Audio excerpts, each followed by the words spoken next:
Howdy everybody, it's Justin.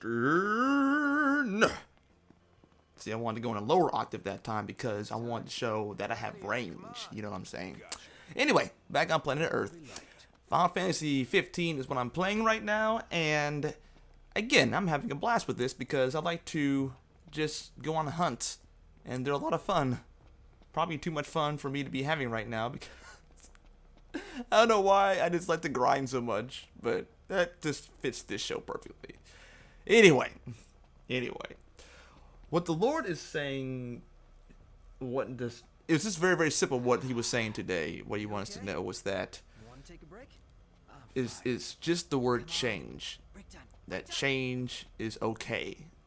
And there is this assurance that change is okay.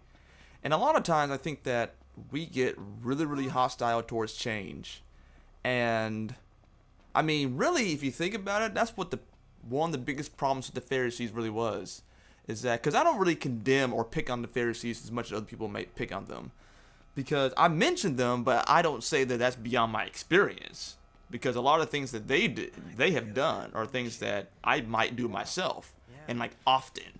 So it's not, so we can, on the other side of the whole thing, look at it as them being foolish or whatever it is. But there's a ton of tendencies that we have as people that they did, that we do, that everyone needs to kind of back off of them and then turn the magnifying glass on themselves and be like, okay, am I this way? And one of the ways I think that is the fear of change. I think that the Pharisees had a grasp on what the traditions were. They had a grasp on what their role was. They had a grasp on a lot of different things. And they didn't want to change anything about what they were doing, who they knew, what they knew about God. They did not like the fact that something was about to change. So rather than examining themselves, they lashed out at the agent of change. And that can be something to where that's very, very close to our hearts, right? I mean, how many times has someone told you what you knew that you needed to do, and rather than change, you began to avoid them? Or rather than change, you began to attack the person that was telling you? Or rather than change, you began to isolate? Or rather than change, you see what I'm saying? Like, God's saying that it's alright to change. And he's not really talking about, and I saw a vision. It was a very cartoony looking vision. I saw a guy in a brown kind of tunic, and he was looking very just kind of, it was like a little 2D illustration almost like a clip art, you know. And he looked kind of, you know, just, hey, I'm in need of something. And so the Lord was saying, was hinting at something. And at first it was like a dim vision of, you know, okay, the change comes when, you know, you get lots of money. So I was thinking that the Lord's going to show, you know, this person moving over into a person's position to where, you know, he's got a bunch of, you know, gold rings, and that he's more walking in, you know, the things in the prosperous things of God and things like that, you know. But he didn't show that. What he showed was the same illustration, but this time, same person, same everything, same tunic, same brown looking kind of burlap sack looking tunic, he was actually confident. He was actually confident. He was actually walking in boldness with his chest out and his head up, you know. So, and not even like a head up like a snooty kind of, you know, turn my nose down at people, but like, just not, his head was not down. It was just more like confidence, chest out, walking in something that he was confident in. And there is a finished work of Christ that we need to be confident in. And that's the part that we have to begin to understand that we resist. Because our brain actually wants to protect us. And that's why we procrastinate. Because, you know, we want to go around the issue rather than through the issue. I've said that this is a example of going around the Jordan River rather than going through the Jordan River. God said go through the Jordan River, and this is to get to the promised land, so therefore go through the Jordan River. And why? Because God said it. If He said it, therefore He has made a way possible for it to happen. You just need to go ahead and follow the path. So, when we think about change and we think about the finished work of Christ, is it really that we need protection like that? Because if we're resting in the finished work, then we know what the outcome is going to be, despite what it looks like. The only thing that really matters in life, and what I've learned, is that it's not about what you see or what you hear. It's about what you say and what you pray. That's it. Like, you want to keep it simple? That's it. What you say, what you pray. That's the only two things that really matter in life. That's it. Even people in the secular realm will say that what you say in your internal dialogue and what you say out loud does affect your future. And many, many wealthy people will attest to the same thing. Many people will. So, does it take hard work? Yes. Does it take all those things? Yes. Why? But what you say in terms of affirming yourself and esteeming yourself in whatever way that it is does matter. How much more for the people of God to esteem themselves in the Word of God, in the statutes of God, in the love of God, and to remind ourselves of that, because the enemy's not going to take a day off. He's going to sit there and bombard you with as much fear and doubt as he possibly can every single day. And if you're not intentional about filling yourself back up with good things and the esteeming things and esteeming one another, then you bout to be through. Don't sit there and wonder why ain't nothing changing if your thought process hasn't changed. You haven't renewed your mind. So God was in that vision, He was showing me that the change has to come inwardly first so you can walk the path that God wants you to have in the first place. You think you can beat yourself up all the time and go into God's purposes? No. No, you can't. You let the enemy win. And eventually what's going to happen if you keep that kind of behavior up, even if you're walking in a measure of success in terms of ministry or whatever it is, well, that's going to end eventually because the chickens are going to come home to roost. And again, the boogeyman does not take days off. He doesn't take weekends off. He doesn't take Sabbaths off. He's always on his square. Always. Always. So this change is an inward working that leads to a manifestation on the outside. That's what happens. And that should be okay. A lot of us are really, really thinking that, well, I'm made this way.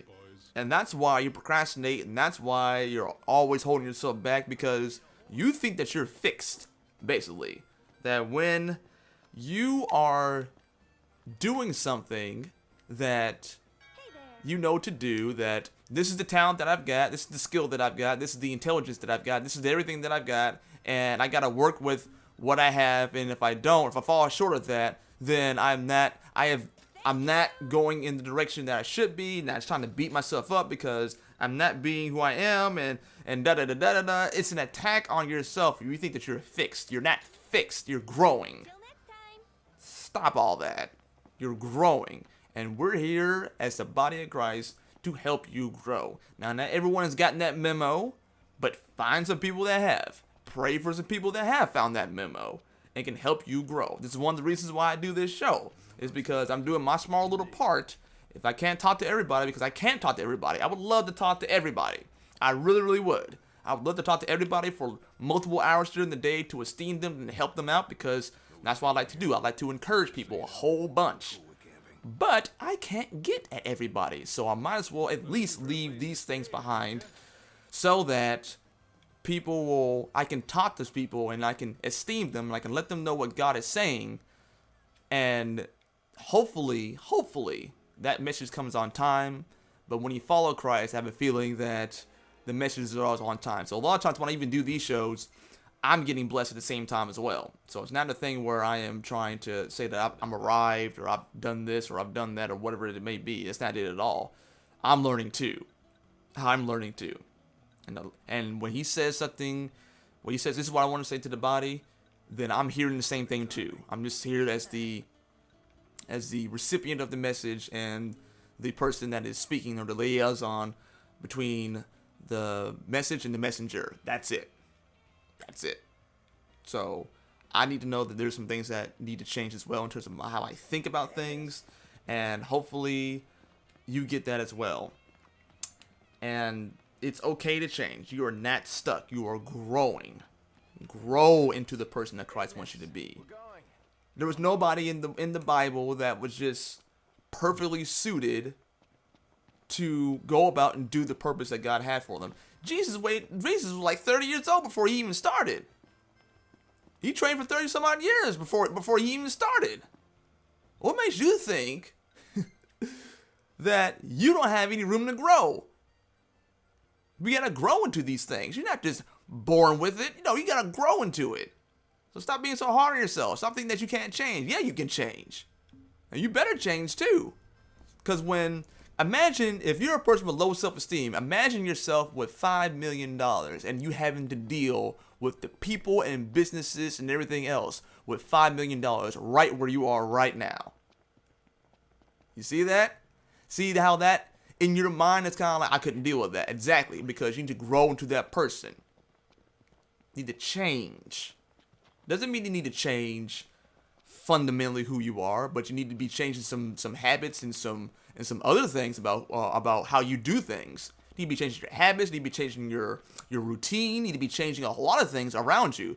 But you don't need to necessarily change the passions and the things that God's put in you. You don't need to change that. But you definitely need to change some things in terms of behaviors and things like that in order to deal with being at the level that God wants you to be at.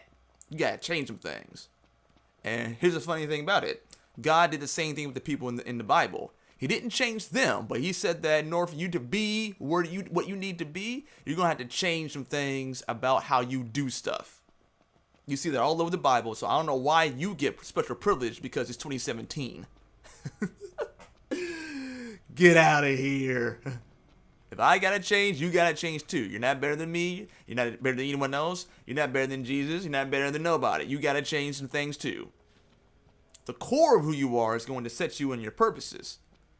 But how you get there is what you need to adjust. That's it. So embrace the change. Be confident in the finished work that God has so you can go ahead and begin to grow to the things that Christ is saying to you and renewing your mind. Just renew your mind, and then you will grow into that person and you will find the success and the prosperity that God's wanting for you. And prosperity, again, does not always mean money. It can mean multiple things, but I'm pretty confident it usually does mean has an addition of money because, money solves problems. Otherwise, you wouldn't be obsessing over money all the time, thinking about how am I going to do this, how am I going to do that, how am I going to do this. Oh, if I only had more money. Oh, that's right. That's why I keep on trying to go up the corporate ladder, because you need more money. So I don't know why you're sitting there talking bad about money. It's just not a good thing.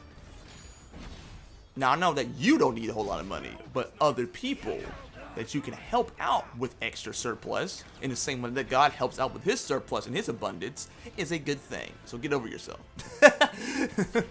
I had to get over myself too. I understand. But the prosperity and those same things that God has for you, he wants you to mature, to renew your mind, and to get yourself into position of where it is that he wants you to be at, so that you can manage the things that God is wanting in your life. And God doesn't necessarily do small. I've kind of noticed that.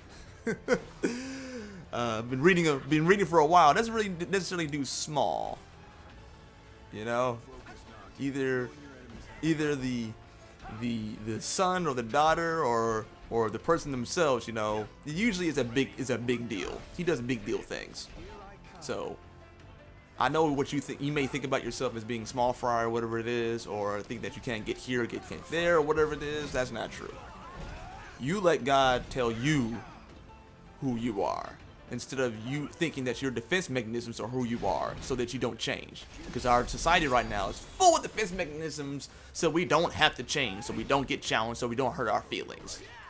This is why you're stunted in growth. This is why nobody is confident anymore about anything that they can do, because they tell you that it's okay for you to simply be exactly where you are for the next 40, 50, and 60 years like a child is not okay.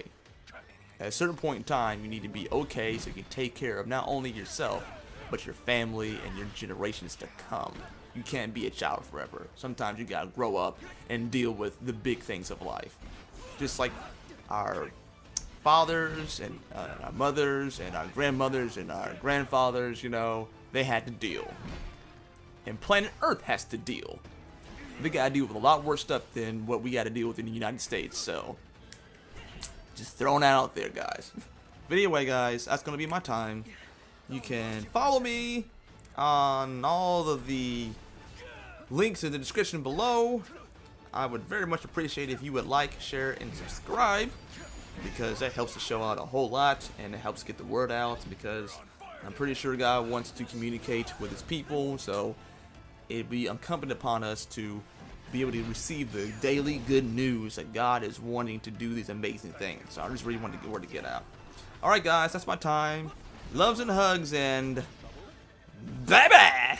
Thank you once again to my Patreon supporters. It means so much to me. Just look at them. Just look at these people. Just look at it.